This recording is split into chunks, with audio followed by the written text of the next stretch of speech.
Hello बच्चों, let's read the question. A block of mass 2 kg rests on a rough inclined plane making an angle of 30 degree with the horizontal.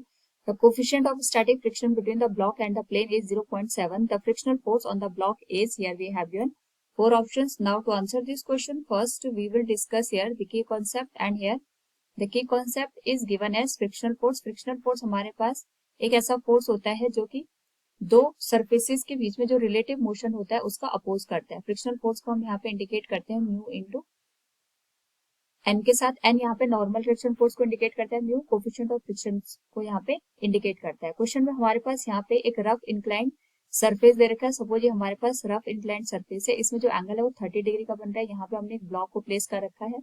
इस पे लगने वाले forces को अगर हम observe करें तो डाउनवर्ड डायरेक्शन में इसका जो वेट है एमजी वो एक्ट करेगा. इसको हम दो पार्ट में यहाँ पे रेजोल्यूट कर सकते हैं. First will be given as mg cos 30 degree and second one will be given as mg sin 30 degree.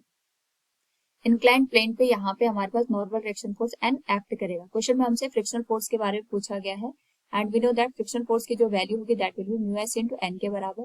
Normal reaction force यहाँ पे बैलेंस करेगा mg cos थीटा के, that will be given as mg cos 30 degree. तो यहाँ पे हमारे पास जो frictional force की वैल्यू होगी इस फॉर्मूले के थ्रू हम इसको यहाँ पे शो कर सकते हैं.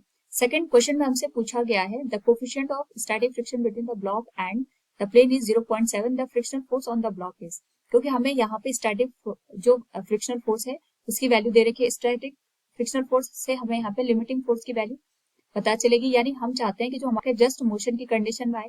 तो यहाँ पे अगर हम ये चाहेंगे कि हमारे पास जो ब्लॉक है या जस्ट मोशन की कंडीशन में हो, उस पर्टिकुलर केस में हमारे पास यहाँ पे जो फ्रिक्शनल फोर्स है इसकी जो वैल्यू है ये एटलीस्ट mg sin थीटा के बराबर होनी चाहिए, तभी जाके हमारे पास यहाँ पे जो ब्लॉक होगा ये जस्ट मोशन की कंडीशन में आ जाएगा. अगर हमारे पास जो वैल्यू है वो mg sin 30 से कम हो जाती है तो जो ब्लॉक है ये हमारे पास रेस्ट की कंडीशन में ही रहेगा और यहाँ पे हमें कोई भी फ्रिक्शनल फोर्स की वैल्यू देखने को नहीं मिलेगी, यानी जितना हम अप्लाइड फोर्स लगाएंगे उतना ही फ्रिक्शनल फोर्स हमें देखने को मिलेगा. तो अगर ब्लॉक यहाँ पे जस्ट मोशन की कंडीशन में आ जाता है उस केस में हमारे पास जो फ्रिक्शनल फोर्स की वैल्यू होगी वो mg sin 30 के बराबर होगी. नाउ यहाँ पे अगर हम वैल्यू पुट कर दे तो जो हमारे पास मास है वो 2 kg का है.